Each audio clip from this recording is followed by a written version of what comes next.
Kakamiss din ang labas, no? Hindi mo nami-miss ang labas? Parang okay lang.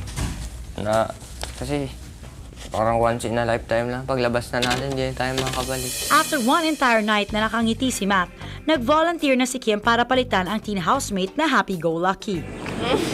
Yan, hindi lang. Keep smiling, Matt! Okay. Pulahin. Para show house. Ngiti. Play. Ngiti. Pwede! Mukhang serious na ang mga housemates sa kanilang Operation Smile. Kahit during meals, smile pa rin kahit mabulunan. Nakawala ako. Nakamalaglag ko tayo. Ano? Yan ang ngiti. Ay, makatas.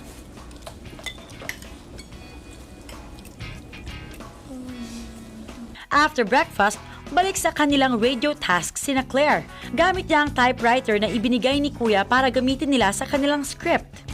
Kakamiss din ang labas, no? Hindi mo nami-miss ang labas? Parang okay lang. Kasi parang once in a lifetime lang. Paglabas na natin, hindi tayo makakabalik. Tama si Mikey. Appreciate whatever bonding meron kayo sa loob ng bahay ni Kuya dahil once in a lifetime lang to. Bago matapos ang morning, nalaman na rin ng mga bagets kung para saan ang mga nagkalat na pictures at Visayan words sa loob ng bahay ni Kuya. Tagna akong kinsa ko. Housemates, ang mga larawang nakikita ninyong nakakalat sa buong kabahayan ay larawan ng mga taong malalapit sa inyo. Nagbulag! Ano yung nagbulag?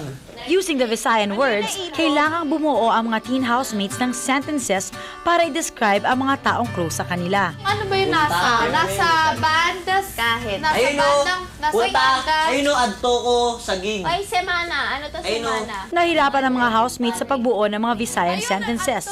No wonder, mali-mali ang na-form nila.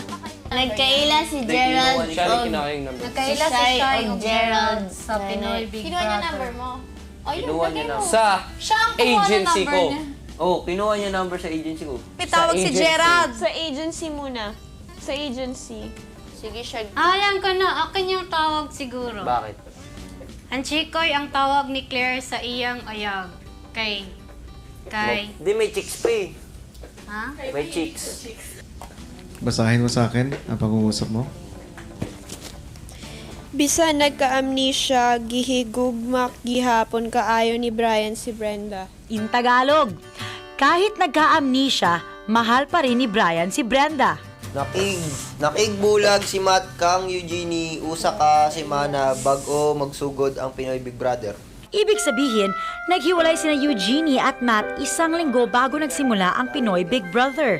Nakigbulag kang Kim iyang uyab kay pareho man good sila ganahan og space. Meaning, nakipaghiwalay ang ex-boyfriend ni Kim sa kanya dahil gusto raw niya ng space? Na ay amiga si Mikey nga. Yun lang po yung nabuo. Which means, may parehong kaibigan sina Mikey at Micah, kaya sila nagkakilala. Ikuha ni Shai ang cellphone number kay Gerald sa agency ug naila na kaila sila. Kinuha ni Shai ang cellphone number ni Gerald sa agency niya, kaya sila nagkakilala. Sige, adto si Olin og mga amiga sa gig sa banda nga Major 7.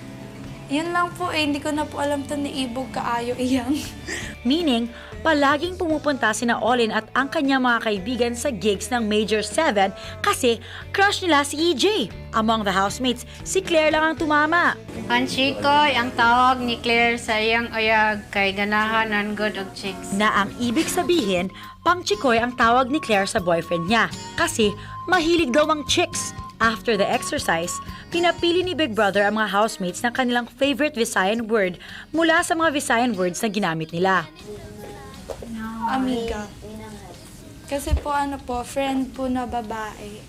Sa tingin ko po, ito po lagi ko pong magagamit yung word na to. Tsaka madali pong intindihin. Ito po, magsugod. Kasi para sa akin po, parang po, magsimula kahit na halimbawa po, may natapos ka ng isang bagay, may panibagong simula na naman. Nagkaila. Kasi po, hindi ako magpakilala sa ibang tao po. Ano po, gihigugma. Masarap pag may nagmamahal sa'yo, tsaka pag nagmamahal ka. Nagkaila din po. Ibig po sabihin nito, nagkakilala, ganun po. Parang medyo malapit din siya dun sa nagkakilala, madali pong matandaan. Tsaka, parang sa pagkakaibigan nag-uumpisa po lahat pag nagkakilala na po kayo. Marami na pong ibig sabihin yun pagka talaga tunay magkaibigan kayo. Ang chikoy, exertion ko kasi to sa amin. May nakikilala ko akong bagong hair na lalaki na mahilig sa chicks. Ganahan po. Sa buhay po, marami po akong gustong maabot. Yung parang gusto ko po magkaroon ng magandang buhay. Sa una, kasi marami po akong natutunan sa mga karanasan ko dati, noon po. Ang mga pinili ninyong mga salita ay gagamitin ninyo sa buong araw. Sa una,